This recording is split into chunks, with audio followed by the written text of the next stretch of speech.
we've talked a lot about this in between media this season. There's going to be curveballs coming your way. Hate's a strong word.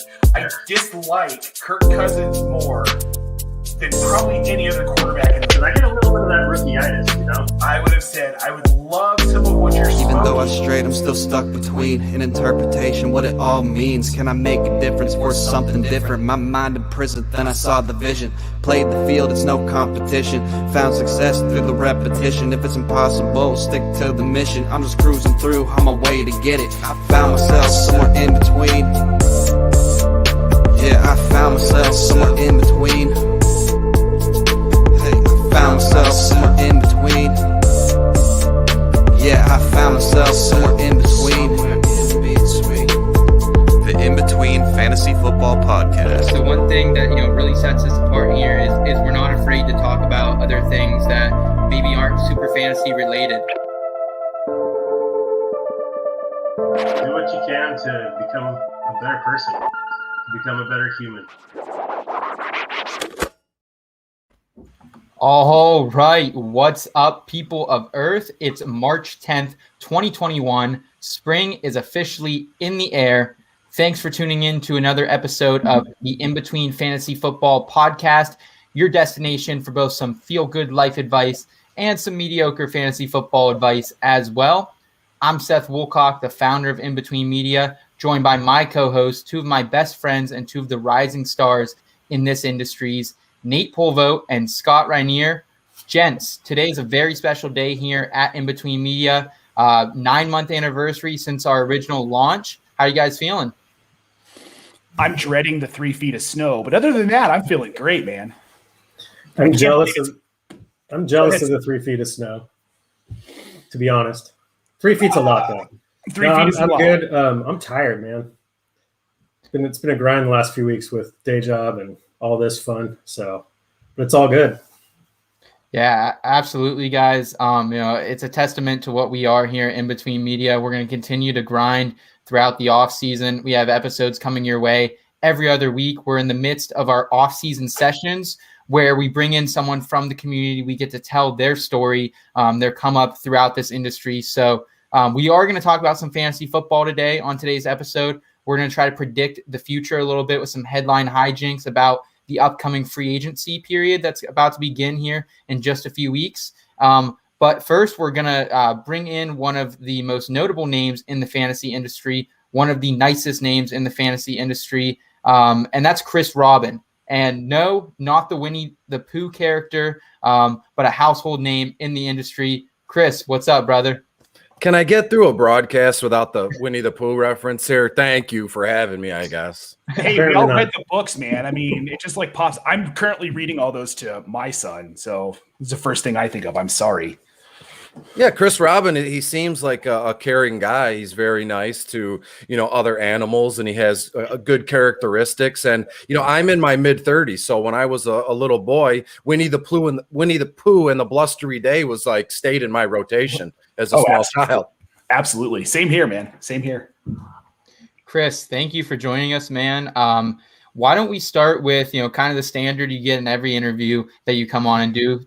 Introduce yourself to us. Where can our viewers and our listeners find you and your work?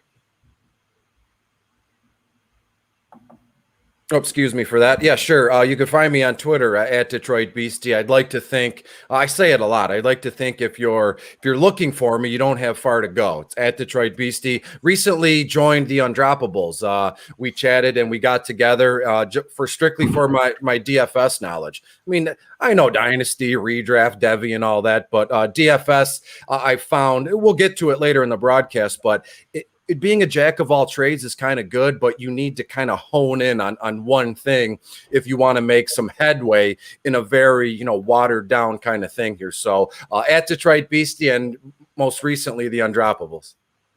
Awesome. Yeah, that's a good addition for them. Yeah, for sure. Yeah, that's a good crew over there, man. That's a really good crew over there. It really is. Thank you. And to be fair, maybe when like wild card weekend. So it gives you, like a time frame.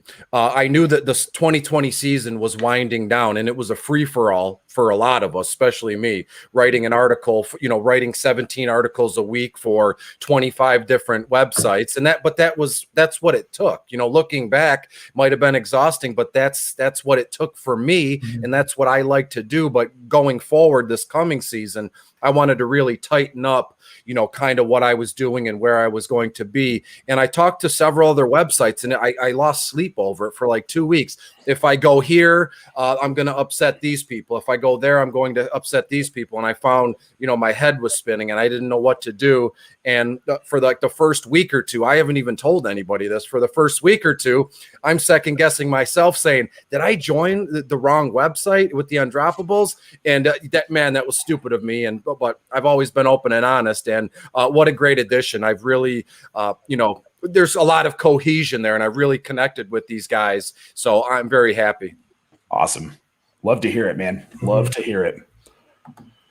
Chris, you're someone that, from the very beginning of anyone getting into this industry, myself about, a year and a half, 2 years ago or so, you're one of the first people who I really started interacting with and seeing, and you gave me a follow pretty early on. And while everyone, we think we know each other on there because, we see a profile picture, we see tweets from people daily. You're on Facebook a lot as well. What really makes you, man? And how have you gotten to this point in your life? And kind of take me to the very beginning of it. Like, what was your childhood like? What was high school like? Take me through it all if you don't mind. Yeah, absolutely. It's almost 8 o'clock Eastern, so we'll be here till about midnight if you guys don't know. I'll give you the abbreviated version. Like when you sit down with your grandpa or your grandpa's friends, if you were fortunate enough to have a relationship with those people, take time to sit down with them, because when we're teenagers, it's not cool. We want nothing to do with them. But as you get older and wiser and later in life, really take that stuff for what it's worth and don't toss it aside. I was born and raised on the east side of Detroit. I was actually born in a hospital in Detroit, born and raised on the east side, as I said, about 8 Mile and Gratiot. So when Eminem came to fruition and all that, he grew up literally, I was on Gratiot and 8 Mile. He grew up across the street, but down a couple blocks on Navarra, which is just completely, burned down now. Never met him. I've been to his concert. So when I say he born and raised a couple blocks away, not like we hung out and played baseball in the backyard, but yeah, 8 Mile and Gratiot. So again, when 8 Mile started coming up and Eminem was big, everybody, would look at me a certain way. So do you carry guns? Are you a pill popper? Or is that what you do? Like, no, we're completely different people. Went to East Detroit High School, played football, baseball, went to college at Oakland University, played baseball there, and here we are. And it was from a long list of mistakes that I've made, which again, I know we'll get to, but I don't, you ever see those on social media or wherever? There's like the red pill and the blue pill, and the red pill, you can go back and change all your mistakes, and the blue pill, you go through the front door and you get 50 million cash. Well, it's cash all the time, because again, I don't want to go back and relive anything I did. I don't want to go back and change my mistakes, because if I did that, I wouldn't be the man that I am today. And I'm pretty proud of what I do and how I've become. And it hasn't been all me. Been, my late father, who was one of my best friends when he died, my mom and I have no wife, no kids, and no brothers or sisters. So it's kind of made me who I am: self-sufficient, selfless in a way, caring and kind. And, it's gotten me this far. So why would I kind of step away from that? But I will be honest, since you asked, social media is an odd thing. I started, Facebook. I've only had a Facebook for about 3 or 4 years. I never wanted to get into that because it seemed so, fake. So many smoke and mirrors. You can take, everything is sunshine and rainbows on social media. Everybody's got a good marriage. Everybody's kids are good. Nobody's, an alcoholic. Nobody is rude. Nobody's a thief. Everything is exactly how you want it to be. And I made a Facebook as a bet with a girl I dated years ago. I said, listen, she wanted me to make a Facebook for some odd reason. I go, listen, if you're lucky enough to make it to a third date with me, totally kidding. I'll make a Facebook page. And we actually went on 4 dates, and I haven't seen her, talk to her since. And so here we are. I got a Facebook page from that. Nice. Well, she's probably still following you on, like, she probably stalks you on Facebook. That's why she wanted it. I mean, it just stands to reason. That's what Facebook is for, right? I know we're Snapchat friends, and what we do is, and Nate, you'll like this. We send Snapchats of our cats, and I love that. The woods, and I have a big hunk of land back behind me. I'm off my deck at home. So hey, Chris, you mentioned playing baseball and football, which I can relate to. But which one was you? What'd you prefer? Baseball, absolutely. I got a varsity letter for football, baseball, and track. It was really good at the high jump where you run and you go backwards over the bar. But I didn't start track until I was in 10th grade. When you say track, you think of running and relay races. And I'm almost 6'4", like 200 pounds, something like that. And so running isn't my thing. I don't like to run. I can, so running at a bar and jumping backwards over it was the best. But, I found the most success with baseball. I played football since I was a little boy, probably 5th or 6th grade. And when I got to high school, I was never any good at football. I never started. I mean, I scored a touchdown or 2 in the homecoming game my senior year, but and that was it. So football, I never try and make it out like I'm some, fantastic gifted athlete. I was really bad at football. I tried real hard. I showed up to every practice, but coaches never put me in. So baseball is what I enjoy. And now as you get older, I'm sure you guys can, agree with me here, playing baseball transitions to beer league softball with your friends, and you have a wife and kids, and hey, honey, I'm going to sneak out for a couple hours because me and the boys are, playing down the street. So softball and baseball, it's like riding a bike. That will never leave you. We can't play tackle football at the age of 40. We'll just go to the hospital right away. Yeah, unless you're a kicker or Tom Brady. Right. Chris, what position did you play? In football, I was a wide receiver. In baseball, I was left field and third base. Played the hot corner. I was a third baseman for like pitch? 12 years. No, I never pitched. Maybe just around hanging out when we were kids, but I never officially pitched for any organized sport here. I was never afraid of the baseball. People get freaked out and they don't want to be put into a position where the baseball's going to be, or softball, where the ball is going to be coming like right at you. And I've always just got right in there, and I have good range at my height. And again, when I was a boy on the streets, we would play roller hockey. It was big in the mid 90s, like 94, 95. And being an only child, I would go home in the basement and I would throw like a racquetball against the wall, the cinder block wall, as hard as I could and kind of catch it. And because I like to play goalie, but it come to find out it helped me in baseball, just diving and going wherever I can, like a fast reaction time, let's say. Man, you should have grown up here. We would have been best friends. That's like, you literally described my childhood. I played third base too, like most of my career in baseball. There's a reason they call it the hot corner, because if you like your ankles, you better be really, really, really good with your glove. Because if you're not, man, your ankles are going to be bruised for like the entirety of a season. Absolutely. And I've made some mistakes. I mean, I'm not going to show you on a live broadcast, but my left foot, I have 2 toes that are like mangled. They've been broken so many times, just getting, slammed with a baseball or a softball. I can literally take my 1 toe and just bend it completely sideways. It's really weird. No pain. I played center field my entire baseball career because I was the opposite. I wanted to be as far away from the ball. I wanted to track it in the air. I wanted to control the situation. Yeah, like put your mitt here and I'll hit the ball right to it. Sure. Yes. That doesn't stop injuries. Look at Griffey. Yeah, absolutely. I mean, but he was like Spider-Man. He was jumping all over the wall. No, believe me, you playing outfield, you get injured in different ways. That's because true. I never had like a mid-level of effort. So I mean, anything that was anywhere possible to dive for, that was like my favorite thing.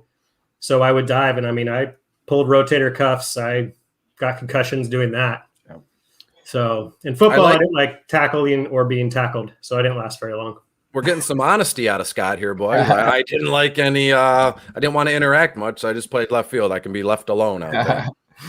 So, Chris, growing up in Detroit, in the 80s and 90s, For someone like myself from a very rural small town in Western Pennsylvania, that seems intimidating as hell. Can you kind of take me through that a little bit? Like, what was it like growing up there? How was your home life? How were, high school, and like, what did you end up doing afterwards and transition to? Sure. Well, as I said, I was born in '84. I'm not going to take you all the way back. We'd be here all night. But I have the same group of friends that I've had since we met in first grade. So Awesome. you fast forward now, we've been friends about 30 years. Mike, Kirk, and Alex. They're all three are married. All three just had their second kids, and here's me. No kids, not married. But there's no handbook here. I don't have to do the social norms, let's say. But so school was great. If you can tell me, you in elementary school, same group of friends, and then you all travel to middle school together, and then you all go to high school together, I think it kind of makes things easier. I've always the fact that people say, well, I moved around a lot and I never had a group of friends, that's foreign to me. And I feel, and no fault of their own, you kind of feel for them, especially, in my position, or any of you that have had the same friends, girls or guys, for 10, 15, 20 years. Friendship on that level that's just not happening anymore because of social media, and kids aren't going outside anymore. When it snows in my neighborhood, no one knocks on the door and says, hey, can we do your nobody's outside doing anything. Everybody's inside. So, my childhood was fantastic. My parents, my late father died a few years ago, colon cancer, only child, and him and my mother, they would have been married. They would have been those couples that like celebrate a 75th wedding anniversary. They were, married, I think 35 years, the year my father died. So my home life was fantastic. My dad worked, my mom worked. They both had, good paying jobs later in life. I do remember, in the early to mid 90s, about 92 to 95, my mother was the only one working. My dad was a carpenter, and something happened at the job site, and he was let go. So it was rough times for a few years, but it kind of, again, that kind of thing builds character. It hasn't been all sunshine and rainbows, but what it did lead to is my father, he loved to collect sports cards, baseball, hockey. And so at a young age, him and I would go to card shows together. And then when he was unemployed for a few years, he started, setting up tables at card shows. So I was able to spend full weekends, at a trade center, at a card show. Right. So it was fantastic. And then when he died, I inherited his lifelong collection of sports cards, which I'm still going through every day. I'll find a new gem there. And in high school, it was fantastic. As I said, you have the same group of friends. You like to play sports. So that automatically, I think would vault you into, popularity, like being popular, and, you're a good athlete, you get tall. I don't know how things are nowadays, but again, never, it was awesome. It was a typical childhood to me, but I know in today's day and age, things are so much different. Parents are divorcing, your mom and dad get divorced, and then your mom marries a woman, or your dad marries a dad, which is fantastic. Whatever you can do to be happy. But back then in the late 80s, and all the way through the 90s, parents, that's what they did. They stayed married no matter what. They worked it out. They weren't, quick to say, well, the grass is greener. The neighbor is, hotter. Who knows what happened? But so my childhood and my upbringing was fantastic. I don't have any complaints there. Yeah, it's a different world now. So I was born in 82.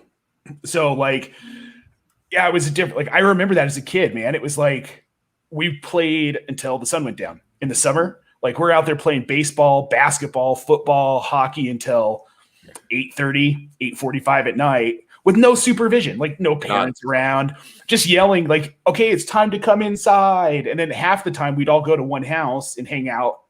Yes. And that was just how my childhood was spent outdoors. I play no video games. Me too. I was born, Nate, I was born in April in 1984. So, the 87, 88, obviously I was a boy, I don't remember, but 91, 92. So I would say, my youth and my upbringing would start in 1990 when I was 6 years old. And it was phenomenal. It was fantastic. And again, I have to realize, especially on social media with because everybody's talking fantasy football and the draft. I think it would help people if they realize that we all have different opinions, and that's okay. What I think is normal and right, someone else might think is crazy and outlandish, and vice versa here. So we all have to be more, understanding, and that's in a perfect world. And that's, to find more understanding, you might as well just talk about world peace, because I don't ever see it happen, and that's unfortunate. So Chris, after high school, take me through those years from the time you graduated high school up until the time you started making content, and when was that you really started to dive into the fantasy industry?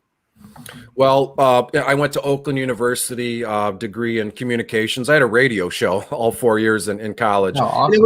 It was a nice university. I mean, here in Michigan, you have the big dogs, Michigan, Michigan State, Central, Western, Eastern, and then there was lowly Oakland University, which has, gotten massive in today. When I go back to campus, I don't even recognize it here.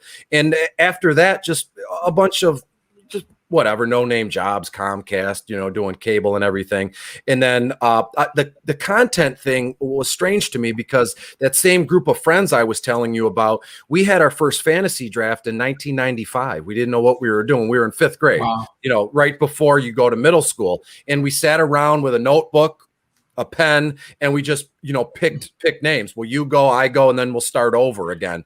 And we had to, they deemed me the commissioner, and I didn't even know it at the time, where I would write it down on Sunday. My father and I would watch football, all day on Sunday. And then he would leave. He left early for work. So he would leave the Detroit Free Press on the kitchen table for me, because that's how I would, I would have to check the box scores to kind of see, well, I drafted Barry and I drafted Favre, and he had Herman Moore and Emmitt Smith. And so that's how I, calculated the points here. So in terms of when I started to do content, I've always been, I've always had a pen in my hand. I've always had some sort of paper or sticky note or construction paper. But back then I was more into, drawing cartoons and trying to make my own comic books. And I never really considered, writing as a career choice or writing as a hobby. When you say, well, yeah, I got this paper to write for school or class, it's like, it's exhausting. It's such a big undertaking to say,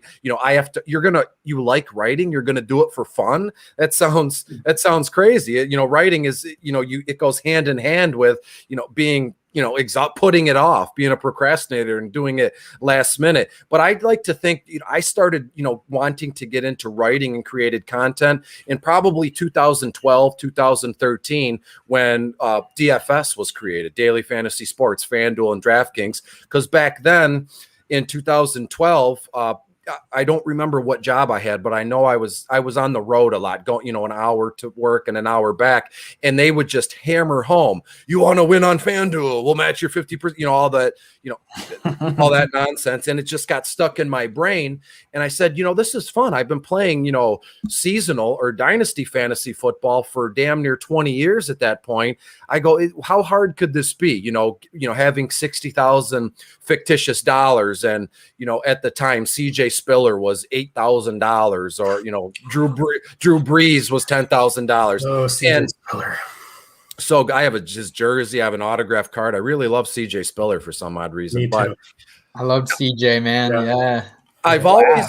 I know for a fact I've always been like a strategic thinker, and I think it started at an early age when you're playing baseball. Hey, this next guy up, he's left-handed, and last time he hit a bloop over first base. So when this guy comes up, maybe shade over and shift over, and then I'll cover behind you. So there's always, like a strategy there. And I looked at DFS the same way. Well, if I spend, 10,000 on Breeze here, then I'm not going to be able to spend too much for a running back. And then I'll probably have to, punt or fade a wide receiver, which in 2012, those terms didn't even exist. They kind of just happened through time. So again, in my profile, all this time, I just added strategic thinker, because I in a bio on a Facebook or even LinkedIn or Facebook, your bio, I don't think it's that serious, but it's what introduces you to anybody that just maybe stumbles upon your page and they're like, what's this guy about? He's like this. He's got the shades on. He thinks he's Hollywood. Who knows? But your bio is what introduces you. And how can you fit everything that you are in 140 or 160 characters? So you have to be, wise and come up with, I don't want to say buzzwords, but you have to come up with a statement that best suits you. And strategic thinker is me. I've been doing it since I was a small boy playing football, playing tackle football in the backyard. And that's the idea behind my content, because again, 2012, 2013, what you see in front of you now in terms of content and social media, it didn't exist. Twitter was not even a thought on a piece of paper. LinkedIn wasn't a thing. I believe Facebook was just getting started there, but I had to get an outlet. And at the time, I'm sorry to bore you guys here, but I've told the story a ton of times where I reached out to so many websites, so many big time names at the time, and nobody got back to me. I was left here holding my hat, crickets, or that John Travolta meme from Pulp Fiction where he's like, there's nobody around. So I said, you know what? You have a whole note. You've been taking notes for 2 seasons now. You know your way around, the pricing like the back of your hand. Why don't you kind of create your own thing? And it was through, I told you I didn't have a Facebook page at the time. Twitter wasn't even existed. Snapchat wasn't a thing. So it only came about from, coworkers and my close family and friends. They said, hey, Chris was the go-to guy. Call him. He does this. He knows what he's doing. And everybody said, yeah, I know what expensive high-priced studs to start. Who are those cheap guys that nobody's thinking of? Those guys that are the boom or bust kind of guys. Who are those players that you can put in your lineup and boom, it'll shoot me right to the top for $5,000, $3,000, something like that. So 2012 is when the idea of bottom of the barrel was born. And I'll be honest with you, as I sit here now, almost 8:00 Eastern time, I can honestly tell you, I haven't seen anything like bottom of the barrel in terms of an article, in terms of content to this day. And I'm not trying to, gas myself up. I'm just saying it's that I find it to be, it's a priceless kind of article if you want to play DFS or if you want to get into, kind of playing big money or getting in big tournaments here. And obviously this last year or the year before, everybody you can go anywhere and you can pay for an optimizer. You can go anywhere to pay for a premium package, or you can message anybody and they'll send you their line. They'll charge you $5 for a line per day, but they're not going to hold up if you don't have your own process. It's like cheating on a test. And then when you get the job that you want, you don't know anything because you didn't study. You didn't ace that test. You copied your paper. So I find bottom of the barrel to be, indispensable. I've read it. I just real quick while we're talking about your content is like almost second to none. Like it's exceptional. Your writing, your analytics, like you can tell that you've put the work in and you know what you're talking about. It's impressive. I still suck at DFS despite it. Yeah, absolutely. But I'm working on getting better and I'm going to keep reading your stuff. Thank you, my friend. So I've got a question for you. So obviously this isn't necessarily your quote unquote day job. I know that you work with kids and people with special needs. I'd like to know a little bit more about that. I think that that's one of the more fascinating things about you that I've always respected about you, because that's not easy work to do. It can't be, and it's got to be fulfilling and heartbreaking all at the same time, I'm sure. So can you tell us a little bit more about that? I guess I want to know how you got into doing that. Absolutely. I'm a little curious. Well, I'd have to go back a few years when I applied for a job. I have always wanted to get into some sort of therapy, not psychiatry, because that's almost like a doctor. And it's not that I don't have the smarts to do that. I think I just don't have the discipline, or else I would have gone to medical school. I mean, anybody, I wish I could do that, but nobody takes a long, hard look at themselves. And I don't have the discipline to do medical school or get into psychiatry. but I wanted to be into therapy in some way. And I looked at drug and alcohol counselors, working with alcoholics or drug addicts in some way. And I got a job at an inpatient treatment facility, where you would come in and you would detox, and then you would be there for a residential program for about 30 days. And I did that for about 2 years. And talk about, soul crushing. You would work, one-on-one with someone for the length of their stay. And this was probably 2017, when not to bring the show down, it's just, realistic. And it's my life when, Really, the fentanyl was big in the opiates and the heroin, and they were mixing it into the pills and nobody knew it. And that unfortunately, people were, they were dropping like flies, trying to get stoned, trying to get high. You just can't help it. That's a conversation for another time. Are you born with the alcoholic or drug addict kind of gene, or is it taught? Are you self-taught with that? But so I would work with people in an inpatient facility for a month, sometimes a month and a half. They would graduate on a Sunday or a Monday, and I would come back to my office Monday morning and, oh, hey, did you hear John Doe passed away? He overdosed and he died, an hour or two after he graduated and went home. The first few, it was awful. I didn't know how to handle it, but I didn't know how to handle it. So I stuffed it down. I didn't really care, and I just move on, because one or two people die. Well, I have a whole classroom of people to teach that want to hear what I have to say. They want to get sober. They want to get better. And then every day for about a month, someone, had passed away. And again, I didn't deal with it. And before I knew what was going on, I wasn't sleeping at night. I was taking, sleeping medication. I was taking benzodiazepines, and I couldn't sleep. So I had to self-medicate to kind of put myself to bed. And one day I woke up and said, what do you do? What have you become? I would,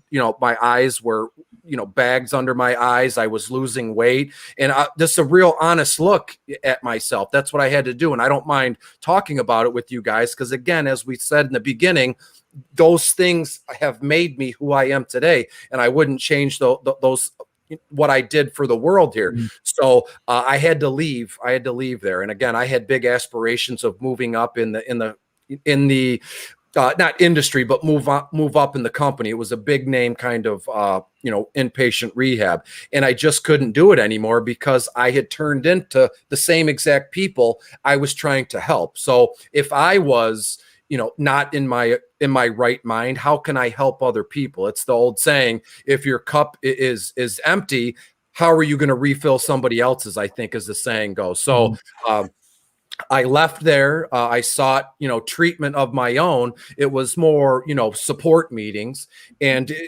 I picked it up really quick because I wanted to get better. And come to find out, when I was sleeping 7 or 8 hours a day, when I wasn't around, all that chaos, I got better quickly. I mean, every day I have to do my readings. I have to talk with people, like-minded people. But I had an in at a friend of mine who was a case manager at it's called community mental health. You had an in there, so I applied, and fast forward, I started working with mentally impaired adults, and it led to coaching Special Olympics. And there's no heartbreak involved, Nate. I know you mentioned that.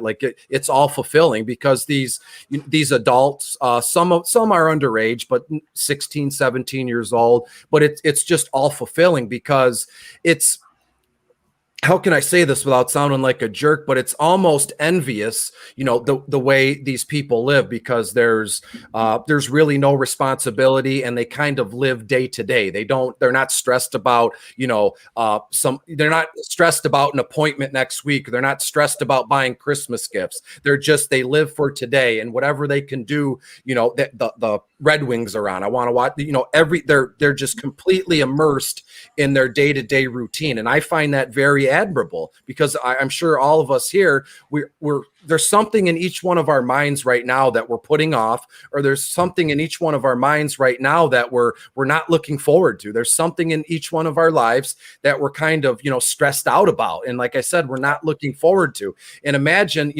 that doesn't exist. And they're very happy. They're kind. Their families are happy and kind. And it's just great. And talk about polar opposites from the alcohol and treatment center to where I am now, working in behavioral therapy and helping people and helping, not only the consumer, but their families reach new heights, goals, things like that. So it's night and day to me. And again, I'm a big proponent on things happen how they're supposed to. I mean, we have a little bit of, say so. We can nudge things along, but of the whole, I think things happen how they're supposed to. And there's something out there. I'm not a religious person, but I'm spiritual, and I believe there's something out there that kind of, helps us and nudges us along. And we get put in situations that we either figure it out or we kind of go backwards. So are you a part of the solution or part of the problem? That's how I look at it. Yeah, Chris, I just have to say, listening to all that, a lot of respect for both of those worlds and you choosing to enter into them and try and help. I mean, addiction, mental health. I mean, because people don't go into that world for the money. It's not necessarily your lucrative, high-paying job.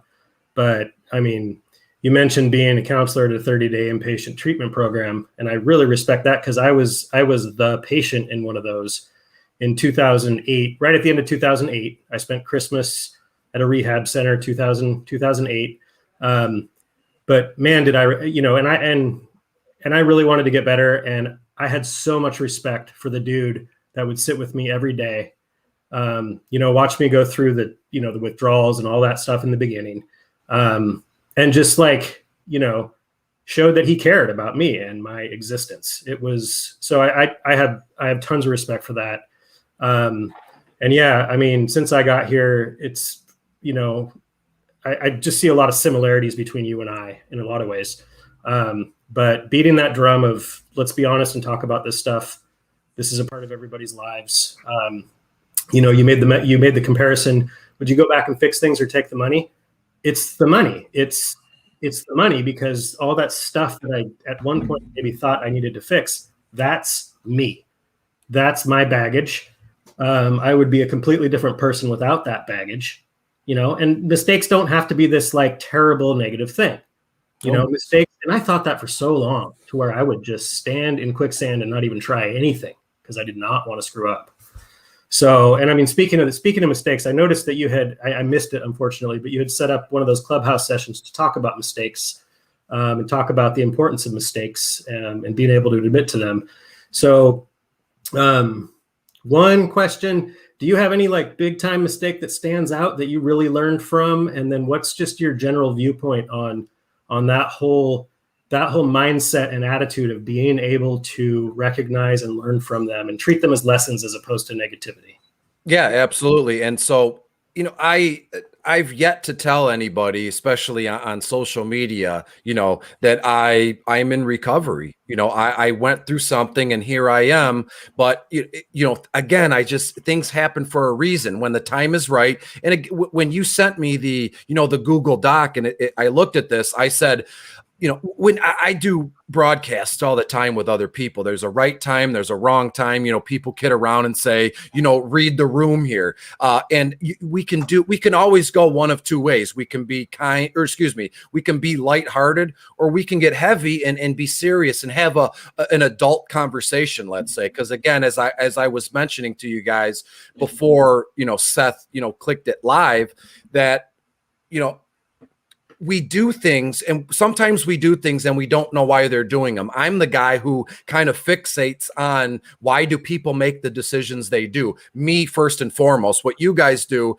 not to be rude, and maybe you'll agree, what you guys do, it's really none of my business. What you guys say about me or what you guys say about each other is not my business. Because again, if I'm not right here, how am I going to be, help to anybody else, my mother or you guys or anybody that's that's asking me for advice here. And in terms of the mistakes I've made, again, this is going to have to be a podathon for 1,770 days here. There's a lot of little ones. Again, it's all fun and games where someone says a meme and there's a pink hippo dancing around in someone's head and it says that's me at like 3 a.m. But I've made a ton of little mistakes, a few big ones, but here I am alive and well. I'm not locked up. I'm not in the grave. I'm not institutionalized. But my biggest thing is, and I've worked on it so much, probably the hardest thing that I've ever had to work on, and I still do it every day. That's judging a book by its cover. And we learn that kind of thing early on in our childhood. You learn that stuff in first grade, kindergarten. Treat others how you want to be treated and don't judge a book by its cover. And I have to do that every day. And sometimes, given my mood or given how I feel that day, it's always fun to go people watch, and you go to Walmart or you go to the grocery store and go, oh, look at that lady. She's 500 pounds in a motorized, there's a time and place. Certain things you say out loud and certain things you don't. But as it stands now, I used to be a jerk, God's honest truth. In high school, when you're boys and you're fooling around, you just sit around and you roast each other and you make fun of each other. But as it stands now in my life, again, as I told you, I want to be part of the solution and not part of the problem. So what do I personally gain, Scott, by saying, oh, Seth and Nate, you have this fatso on your couch? Why would I make fun of people like that and put people down? There's no personal gain. The only thing you're doing is hurting your own character, hurting your own reputation. And again, I wish, people would kind of take this thing to heart. They would take a long, hard, honest look at themselves, and they would come out, better for it at the end. But it's that hard work, that deep, dark, nasty, cold basement kind of work that people don't want to do. And that's fine. Again, who am I to judge? Who am I to tell somebody what to do? Things happen for a reason. Certain things will happen along your life or on a day-to-day basis, week-to-week basis that will change you. That stuff kind of shapes you.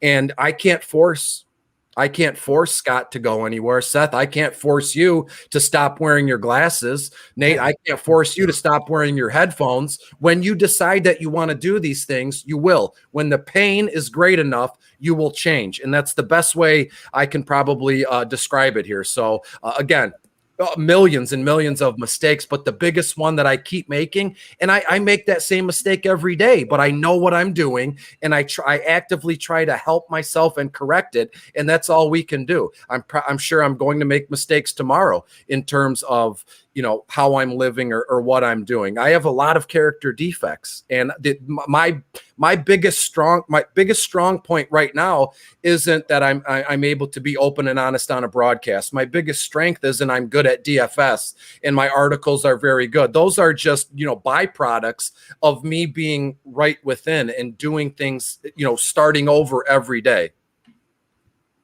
Chris, I really appreciate that authenticity you've been showing here, man. I mean, what we're about here at In Between Media is, we all go through things in life, whether it's our own self-doing, whether it's, just a byproduct of life itself and things in the hand we've been dealt. So, seeing that personal growth that you've had, and I'm the same way, man. I definitely in high school, I was a jerk. I came from a rural, predominantly conservative area, and I didn't know any better about a lot of things. And, you go to college, you go wherever you go, and you meet people and they help shape you. So you definitely, I can tell your family, your friends, they definitely help shape you throughout this journey. And I'm really happy and proud to be sitting with you, the man you are today. So congratulations to who you are today.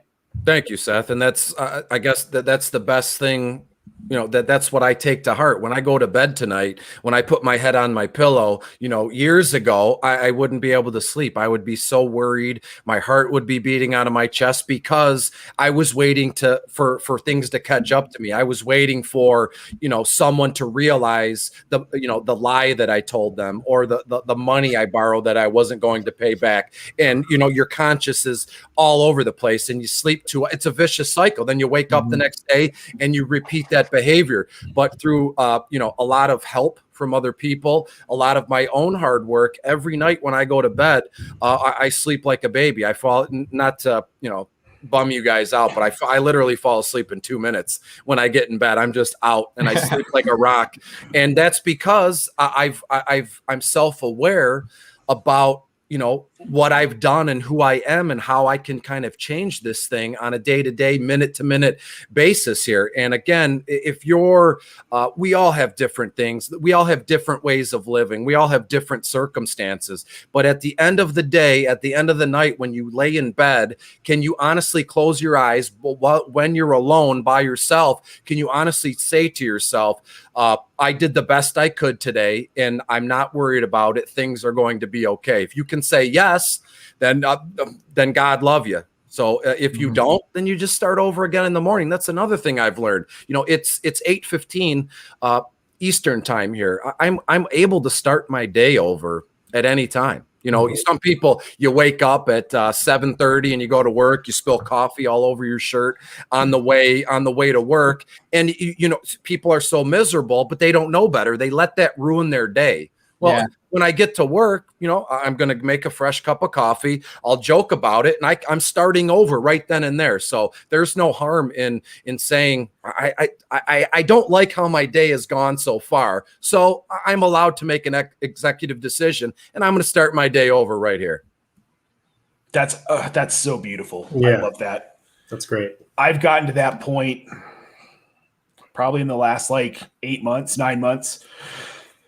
And definitely large part of that has been this fantasy football Twitter community and the friends that I've made, and Seth and Scott and Gary, and some of the people who've been in the chat have been like Toronto Dave. Without him, he has helped me immensely. He's just, we have such a great community of people that some of them, we have some really pretty nasty people around. But the majority of us just want to say what you're saying. You know what? At the end of the day, you did the best you could. And as long as you didn't do something to intentionally hurt someone, hopefully you can lay down, lay your head on your pillow, go to sleep knowing you did the best you could, and tomorrow's a new day. And that's such a beautiful way to think about life. Yeah, I have a quick question for you, Chris, just because we seem to share, similarities in our story. But I agree that thinking back, to when I was basically living a life of not being able to keep up with the lies I was telling, where you'd accidentally say the wrong lie, you get them mixed up. It's exhausting. It is exhausting. Yeah. I was similar too. When I first got here in November, I wasn't I'm going to go tell everybody I'm a recovering addict. That's the first thing I'm going to do on Twitter. Yeah, that's not my opening statement. Hey, I'm in recovery, and this is what it is. Kind of comes out in your character. That's just the way it went. But man, looking at it now, just how much easier everything is when you're just honest about stuff. It's having been on both sides of it is just, it's amazing to me how, like you said, just sleeping like a baby. Yep. Yeah. And yeah, there's I find that there to be a thin line too, with being open and honest. You have to, realize what kind of, where you are. If I went into some big money, again, these are just hypotheticals. If I went into a big money kind of interview, I wouldn't open with that. Yeah. I would say, I would be, professional, and this is what I do, and this is why you've asked me to interview here. But, you don't open with that kind of thing. Through time, you let it happen, and you go from there. You learn so many good things, and even corny cliches live and let live, or KISS, those little acronyms that you learn in recovery. Keep it simple, stupid. That's what KISS means, right? You can say that stuff, but and then there's a line with being brutally honest, right? If I'm always going to be open and honest, that's how I've built what I have now, being open and honest with people, and being willing to put myself out there and share everything I've done and what I've been through, both the good and the bad, because again, what are we ultimately trying to do? Build relationships and help other people succeed, help other people learn and grow too. It's this is a big one too, Scott. I can only keep what I have by giving it away. And the more that you look at that and you break it down, at first, you might think, well, that's stupid. What you have, why wouldn't you not want to keep all of it? And you could become, like a dragon Dragon Ball Z guy, like, but if I keep it, I'm not benefiting anybody else. If I keep it, I just be, a selfish jerk. So by giving what I have away, other people can share in the growth. Other people can share in the shine or the luster, limelight, or whatever other, terms you want to say here. So by that way, you're building, such a bigger thing. Because what I got going, yeah, it's fantastic. I like what I'm doing, but I want to impact and interact with other people. The moment I stop, sharing or being open and honest is the day that I start declining and going back to what I used to be. If I can help just one person, that's all I've ever wanted to do. Just help one person, then we're good here. Then I'm happy with what I've done. And I'm, over the moon elated with what I've learned. Because again, we all learn and take things in at a different clip. We all do things at a different pace. As I said earlier in the broadcast, there's no handbook to this. There's nothing that says you have to be married and have your first child by the time you're 25. We're allowed to grow and learn at different rates and different paces. What I know might be fantastic, but Scott, what you know might be even better, and we can link up. And what have we created? We've created just a network or a open pipeline, let's say, of good stuff, just sharing it back and forth. So I can't stress that enough. Don't keep you can only keep what you have by sharing it and letting other people know, what you've done and how you got to where you are. That will help just one person. That's all I want to do. Chris, thank you. Thank you for that, man. And exactly what you've said, that you just want to help one person. That's what we want to do here in Between Media. And just to hear everything you've been saying today, and, watching the chat and seeing people really take in what you're saying and evaluating themselves and what they can do better and what they do well, that means a lot, man. And I've told Nate a lot, in this industry, obviously we have to be concerned about clicks and followers and things like that, because that's what makes money at the end of the day. But I've always told Nate, I've told Scott, and I've told everyone here at In Between Media, my mission when I started this company 9 months ago to the day was I want to help one person be a better person. Because I've been through some dark times in my life early on, and the person who helped me was Matthew Berry. Whether he knows it or not, he'll probably never know it. But reading his work and his book and his columns, that's what made me a better person. It's what helped get me through.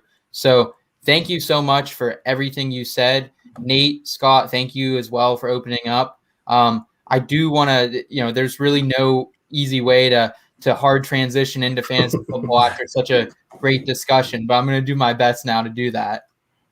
Well, this again, we're learning as we go, and you're learning on the fly here. So next time someone opens up, or when Nate or Scott open up next time, you'll have already seen it coming, and the transition will be seamless. Though. Absolutely. Thank you. So with fantasy football and the season, it is the off season. Obviously, I know a lot of people are taking it easy here in Between Media, and a lot of people in this industry. This is really our go time. Free agency, we're a little over a week away from the day. Super exciting. Franchise tags came out yesterday, so we have a lot of news to break down. Exciting or not exciting? Yeah. Unless you're Allen Robinson, for sure. Not exciting for Allen Robinson. No, not at all. Not at all. But hey, you never know. They could, tag and trade. I mean, people said that's what was going to happen to Kenny G, and the Lions just said, you know what? Thanks for everything, and see ya. Yeah, absolutely. So how I want to break this down and how I want to break down free agency is we are going to project players to their destination, and we're going to be doing that by playing a segment we often play here in Between Media called Headline Hijinks.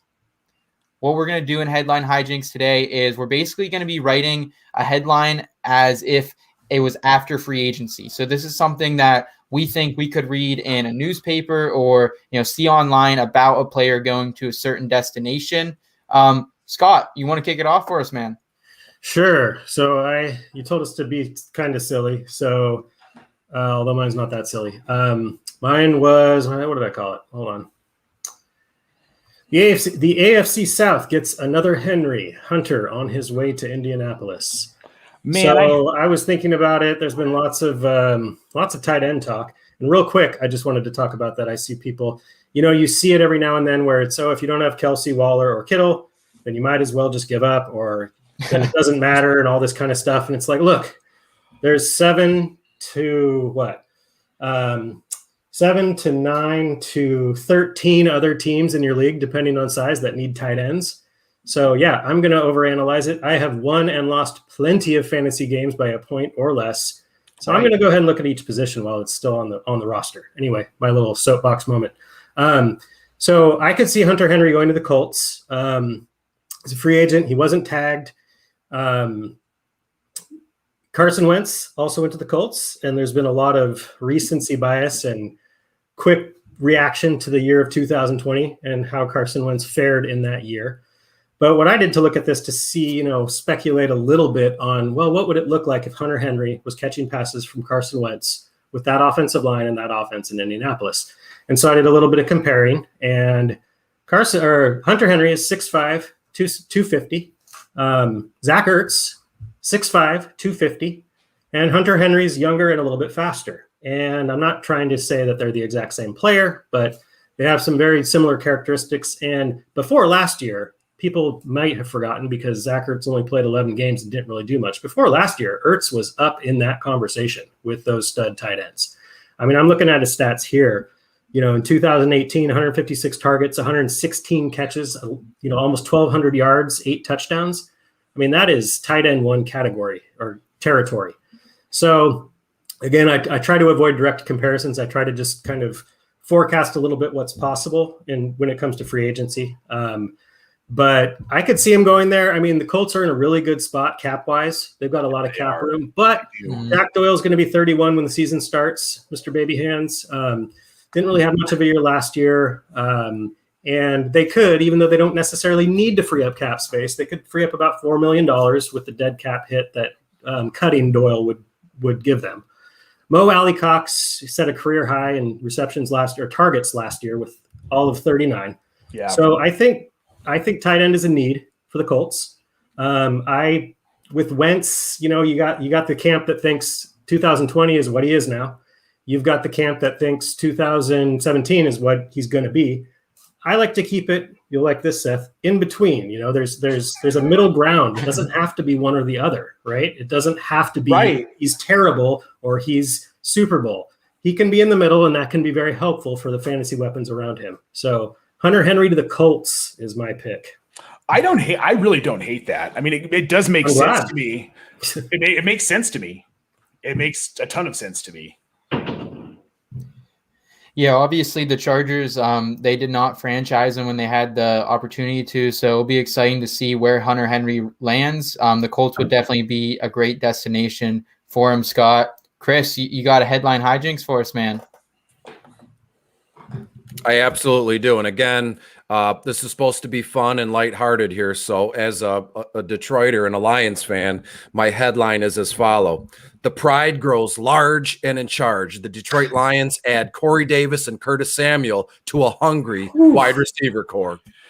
That would, man, And here's my thinking. Will it happen? Probably not. Absolutely not. But if you sit down and you kind of dig into the numbers here, so they signed Terrell Williams for about $6 million a season, something like that here. They were going to tag Kenny G, or they offered him before the 2020 season, I believe, a contract which was like 18 or 20 million per year.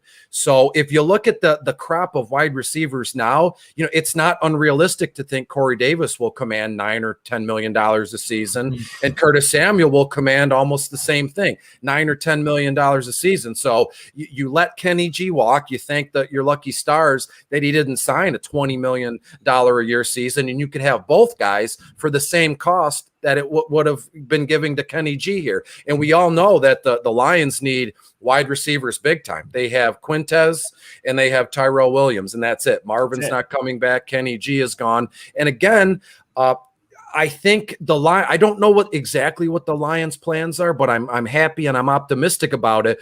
But personally, I'd like to think that the Lions will address one or two positions really well headed into the draft. Again, hopefully Jared Goff can kind of bridge the gap at quarterback for them. Then boom, you cut that off your draft needs list. You grab a wide receiver or two like Curtis Samuel or Corey Davis. Bam, you can cut wide receivers off there. You don't need a running back. You have Swift. You don't really need a tight end because you have TJ Hawkinson. So now you're able to focus on just the entire defensive side of the ball, or pairing some offensive line in with Ragnow or Decker. So you cut, like, a problem shared is a problem cut in half, as they say. If they're able to address this stuff in free agency, then their draft would be, very easily done. Instead of saying, "Oh my God, we have a positional need at every single position, safety, corner." You run the gambit. If you can do these things before the draft, it'll make your 2 days in April, 2-3 days at the end of April very easy. Just focus on one unit. That makes a lot of sense. Mm-hmm. I love it, Chris. I think Corey Davis, he was definitely a guy I had on my radar coming into the 2020 season. He's only 25. People have a really bad taste in their mouth because he was a top 10 pick in the draft coming into the league. So, people expected big things from him, but 65 receptions, almost 1,000 yards here, 5 TDs in 2020. Like, he would definitely come in there, I think, obviously be the one. We've seen him excel being the 2 under AJ Brown, but right now, like, beggars can't be choosers here for Detroit. So, True. I'm with it, man. And everybody, sorry to cut you off, everybody says, the comparison between Stafford and Goff is not close. I'd rather have Stafford, by a mile. But that's old news. Stafford is gone, and our quarterback right now is Jared Goff. And all I've ever heard is Goff, he stinks at the long ball. He doesn't move the ball down the field like that. Well, that's fine. Why don't you add and play to his strengths? You get Cooper Kupp, was always wandering the middle of the field, and there's been times where Cooper Kupp has 10 receptions by the time the first quarter is over. 10 receptions by halftime here. So who's to say you can't get Corey Davis running around in the middle of the field? And if you need to take a shot, you take a shot. And then you add the Swiss Army knife in Curtis Samuel, who makes his hay in the middle of the field. So you got 2 guys running routes. And if you want to kind of, Quintez Cephas is tall. He's 6'3", 6'4", something like that. So you can kind of trick defenses on a week-to-week basis. Who's taking the deep shots? Is it Corey? Is it Quintez? Who knows? But you have these kids on the field, guys, grown men on the field, that can kind of help out your quarterback in what he does well. If Jared Goff is awful down the field, why would you repetitively have him throwing deep balls, 40, 50-yard passes? It just doesn't make sense. And if Brad Holmes, our GM, and if Dan Campbell have any sense about them, which I think they do, this is what they're going to play to their players' strengths and just not want them to be players that they're not. Well, and don't forget, too, when Goff had his best season, it was also Gurley's best season. And DeAndre Swift is a young, talented back. Absolutely. And you throw in that dynamic, like, that could be really good for Goff. Like, I'm not writing him off. I know a lot of people are. No, I'm not. And Jen talked about it on the Armchair Fantasy Show with Going for Two. Like, the thing is that Swift is talented. The concussion sucked, but he's going to be back from that. He should be 100% next season. If they can utilize that run game and open things up for Goff, who knows, man? He could have another stellar MVP caliber season. DeAndre Swift is going to be unbelievably good this season. And that's, if we can, again, I don't have a crystal ball. We don't know what the future is like. All we can do is look back at kind of patterns or splits, things like that. And Anthony Lynn made an absolute superstar out of Austin Eckler. Eckler caught, what did he catch? 110, 111 passes a couple seasons ago. So why wouldn't we think that Anthony Lynn and the offense and the head coaching isn't going to play to DeAndre Swift's strength and not play along to Jared Goff's strengths here? Jared Goff is fantastic throwing to a running back, throwing, short routes here. So if they do everything we expect them to do, which is, has never been the case with the Lions head coaching staff, things are going to be okay. And you're setting yourself up for future success. Stack up some draft selections and maybe try for the first time ever in my lifetime, have the Lions do things the right way.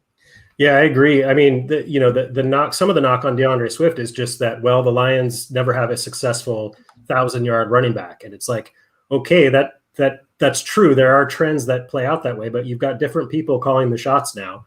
And in a lot of ways, those types of like outlooks, those are done. Yeah. That is in the past. That has nothing to do with what's coming up. Well, and I agree with Corey Davis. I remember I was one of the people that was really low on Corey Davis, just because I really, really selfishly expected him to break out his rookie year. And when it didn't happen, I guess I took it personally. I was still kind of learning. And then I just kind of wrote him off. It's like a lot of people are doing with Jerry Jeudy after last year. And then you've got the clever people swooping in and grabbing him at a really good value. But I would love to see, I mean, I don't know about both, but I would love to see one of those receivers in Detroit. And real quick, who's to say, people and organizations can't change? And you look at the Lions and they haven't changed in years, but I look at it as if you've ever been to the casino and you played roulette. If I walk up to the table and I see that red has come up 25 times, I'm going to put all my chips on black because it's just an odds game here. So if the Lions have yet to produce a very stud kind of running back, it's okay. Who's to say it won't happen this year? If black comes up 75 times on the roulette wheel, red has to happen one of these times. And the red is DeAndre Swift being a top 5 running back. Hey, man, I'm a lifelong Broncos fan. I feel that very much. I don't want to hear it, Nate. That's true. We have won Super Bowls. That's fair. Last little piece. I really miss good Todd Gurley. Just wanted to say that. I miss him. Good Todd Gurley. I miss him. The biggest fall from grace in football I've ever seen. It's Ron Alexander was basically the last one that fell so quickly. Mm-hmm. I'm hoping better things are ahead for DeAndre Swift. There's a reason he's in our podcast logo. I was a DeAndre Swift guy since the moment he got drafted there. I'm getting a little hot and bothered, honestly, just talking about him right now. Nate, you want to calm me down here a little bit? Bring up someone other than DeAndre Swift? Nate, you got some cold water you can pour on Seth? His face is awfully red right now. He's so far away, or I would. Believe me. So mine, I'm pivoting from what I actually have on the sheet because I thought of something else that I like way better. Winston rides off into the sunset, joins Broncos. Ooh. Look, Drew Lock. What's his first name again? Jameis. There you go. Yeah, that's right. Nice try, though. I got roasted on a stereo show from Scott. I don't know if roasted is the right word. Dave roasted me a little. I called you a troll and then, that's how you true. talk. But other than that, you guys weren't very nice. But anyway, look, Drew Lock's not it. And with the tools that Denver has and on offense, like Noah Fant, Alberto, Nick Vannett, Tony Fumagalli, Jake Butt, just at tight end. Cortland Sutton, KJ Hamler, Jerry Jeudy. They put a second-round tender on Tim Patrick today. Damn, that's a core, man. Melvin Gordon had his DUI charges dropped, so he's not facing a suspension now. If they re-sign Phillip Lindsay, Royce Freeman is only 25 years old. That team is set offensively. It's stupid. But Drew Lock can't keep it together. His reads are poor. He doesn't check through his progressions. And Shermer doesn't use him the way he needs to be used. And those guys are all Hamler's an incredible deep threat. That guy can stretch the field. Seth, I know you love him. He was at Penn State. Big Ten guy. Yeah, man. I mean, he's impressive. And Cortland Sutton, sucked losing him for a year to injury, but we got to see Tim Patrick too and what he's capable of. And, he's a guy who's worth kind of sticking with. Apparently they think so with the second round tender. Yeah. So if you can get a guy like Winston who has had LASIK. Yeah.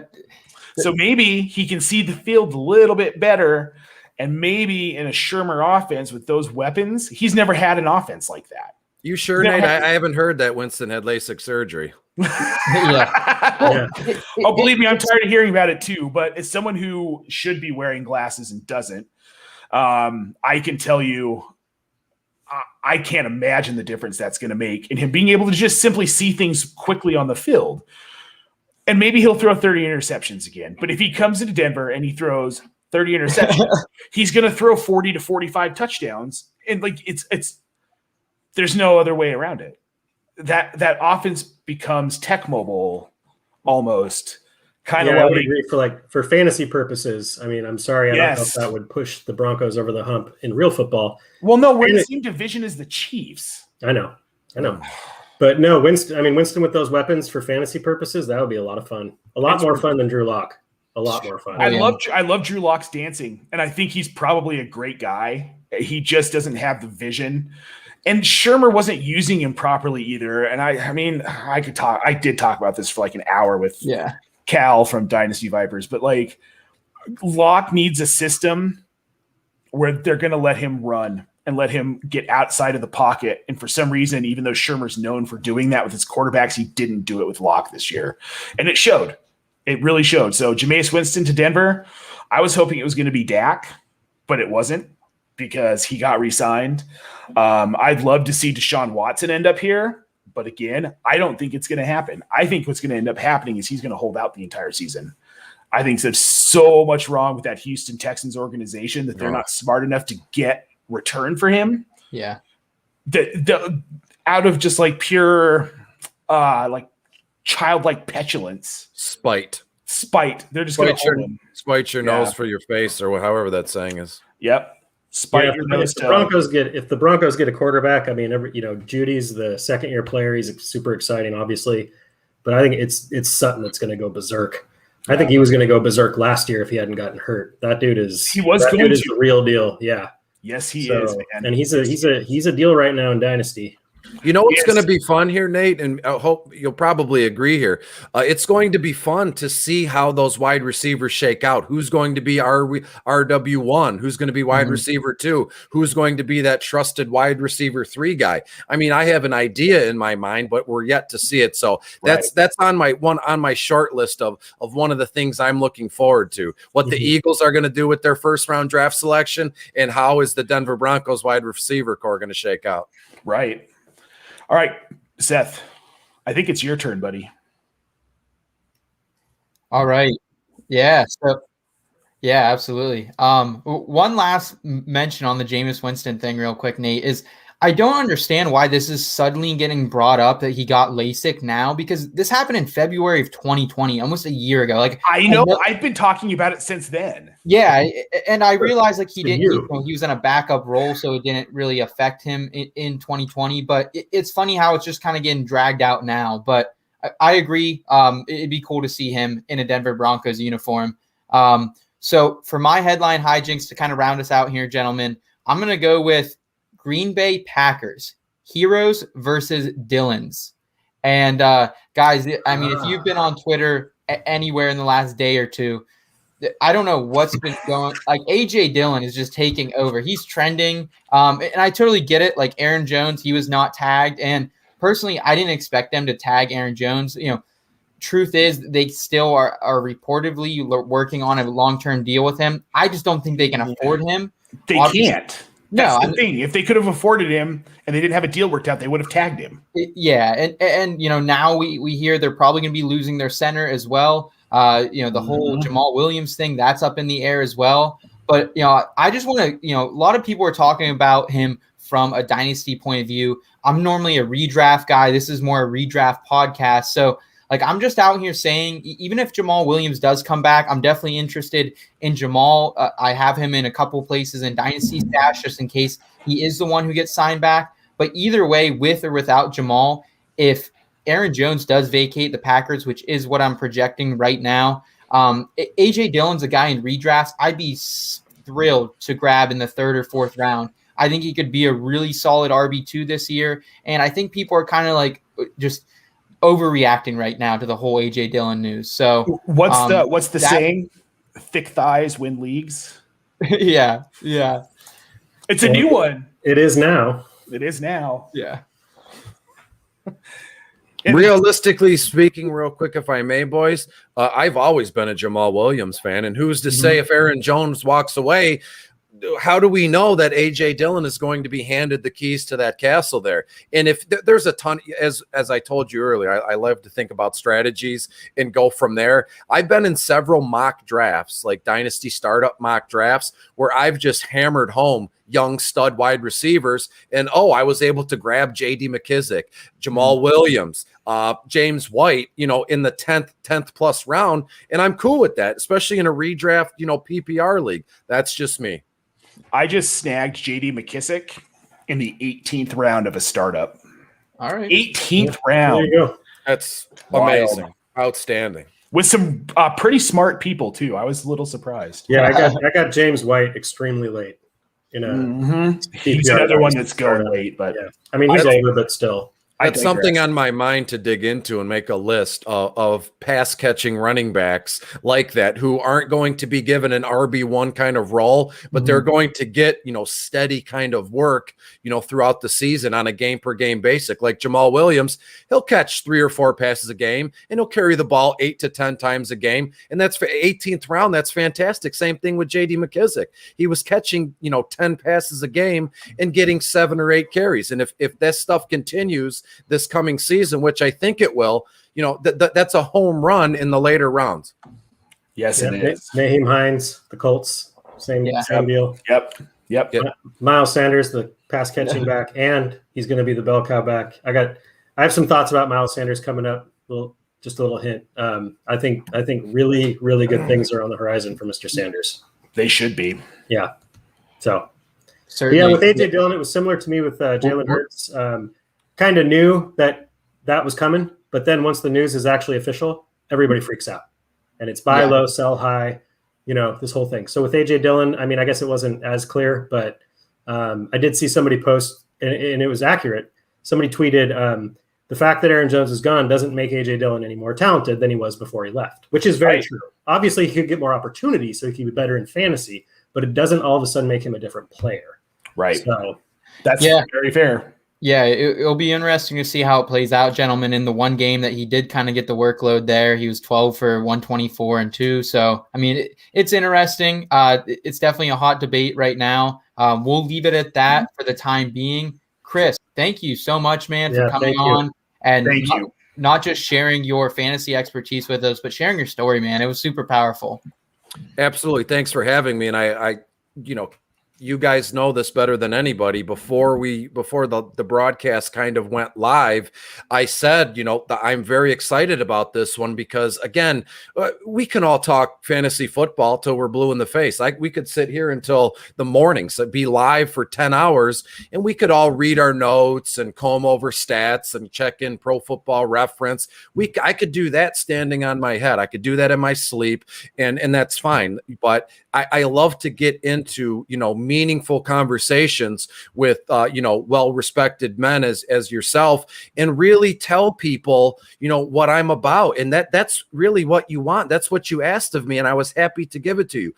All you could have said was, Chris, what makes you you? And I would have still said the same exact thing, because it's my own story. As Scott said, it's very easy when you tell the truth. I didn't come on this broadcast and try to tell Nate's story. I didn't come on this broadcast and try to tell Gary's story, who, thank you for all the comments so far in this broadcast here. All I know is what I can speak on, and that's me and what I've done, what I've been through, what I have on the horizon here. And these kind of conversations are, in today's day and age, I think they're very rare. They're not a dime a dozen. Anybody, again, start, sit, headlines. What do you think of Carson Wentz? Let's go over let's do a Super Bowl recap. Those are a dime a dozen. But having a meaningful conversation, as men, because men primarily don't like to show emotions. Men just don't talk about their feelings. And, I dislike that stigma, because we all did here tonight. So that's 4 of us. We can, chalk that up to the statistics. We're slowly, changing this thing. And again, on social media platforms, everybody wants to put on a show. This is what I have to do to build my brand, and if you're not authentic and if you're not yourself, you don't have a brand. Your brand has your name on it. Your brand has your website on it. So if you're telling all these false, pushing all these false narratives and trying to be someone you're not, then your brand is, I don't respect it. Your brand is not, it's not good. It's falsified and it's lame. And I don't want nothing to do with that. If you're going to build a brand and you want to, be yourself, that's the way to go. That's the easiest advice that I have. So thank you for asking me here. Thank you for giving me the platform and allowing me to, get a few things off my chest. Awesome. Absolutely. Thank you, Chris. Yeah, thanks, thank Chris. you, Scott and Nate, again for joining us as always. You can check us back here in 2 weeks. We'll be back, same place, same time, same type of thing going on. You can check out, we just launched a new version of our website today, celebrating 9 months of in-between media. So we'll be here. We're going to continue to bring fantasy football, fantasy sports advice combined with life advice. Until next time, guys, keep it in between.